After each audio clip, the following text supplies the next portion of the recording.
Bonjour à nouveau et bonjour à Nisrine. Bonjour Khadija, bonjour à tous. Alors comme chaque matin, on fait avec Nisrine le tour de l'actualité africaine. Et d'abord, on va commencer avec cette belle distinction pour le contingent marocain des Nations Unies en poste en Côte d'Ivoire. Alors 721 casques bleus marocains ont reçu la médaille onusienne pendant une cérémonie grandiose. Cette médaille est une marque prestigieuse que les Nations Unies réservent au personnel militaire de ces missions, et cela en guise de reconnaissance pour leur dévouement et participation à la restauration de la paix.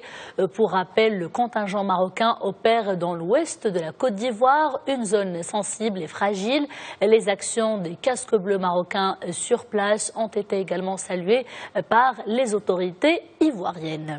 Une malheureusement moins bonne nouvelle pour ces casques bleus tchadiens qui ont été tués hier soir dans une nouvelle embuscade au Mali. Ils sont au nombre de 5 et ils ont péri dans le nord du Mali, plus exactement dans la ville de Kidal.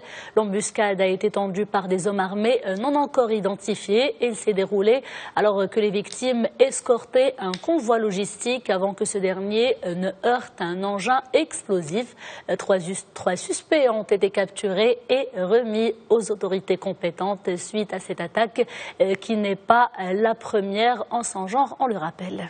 Et puisqu'on parle de violence au Nigeria cette fois, 2 ans après l'enlèvement massif de lycéennes à Chibok, une deuxième otage a été retrouvée par l'armée et les miliciens. Oui, Khadija, de l'émotion, des interrogations et surtout de nouveaux espoirs qui se profilent pour les autres otages. 2 ans donc après ce triste enlèvement, le président Mohamedou Bouhari l'a d'ailleurs publiquement affirmé hier soir dans un discours. Les détails dans ce récit d'Émilie Gougache. Nouvel espoir pour les familles des 219 lycéennes enlevées par Boko Haram. Après Amina Ali, c'est au tour de Serra Louka d'échapper au groupe terroriste. Selon le porte-parole de l'armée nigériane, la deuxième otage se trouvait parmi 97 femmes et enfants. Ils ont été libérés jeudi lors d'une opération conjointe de l'armée et des miliciens aux alentours de Damboa, au nord de Chibok. Quelques heures plus tôt, Amina Ali, première rescapée des lycéennes, est arrivée dans la capitale nigériane pour rencontrer le président. Nous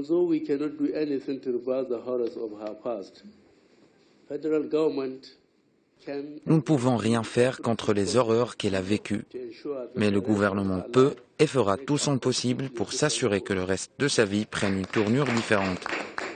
Amina will receive the best care that the Nigerian government can afford. Le gouvernement va s'assurer qu'elle obtienne les meilleurs soins médicaux et psychologiques dont elle a besoin pour être sûre qu'elle réintègre pleinement la société.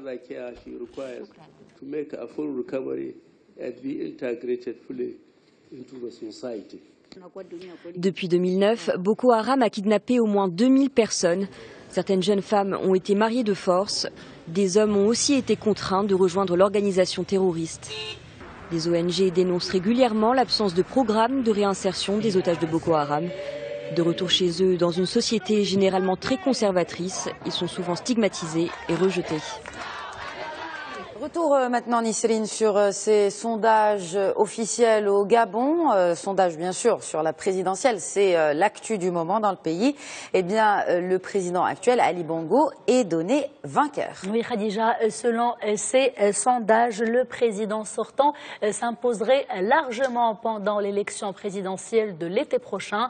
Il serait réélu pour un second mandat avec un total de 56% des voix, loin devant l'opposant Jumping et l'ancien président de l'Assemblée nationale, Nzouba Ndama, tous les deux donc candidats engagés dans la course présidentielle gabonaise.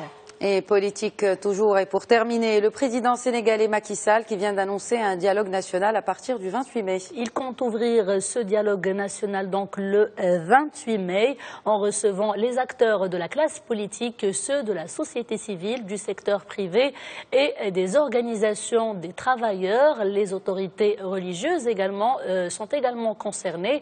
Un appel donc au dialogue qui intervient 2 mois après le référendum constitutionnel du 20 fin mars qui visait une réduction du mandat présidentiel de 7 à 5 ans plus tôt, une réforme qui n'a finalement pas été mise en place. Et avec cette actualité consacrée au Sénégal, on arrive à la fin de ce JT Afrique. Merci Nisrine.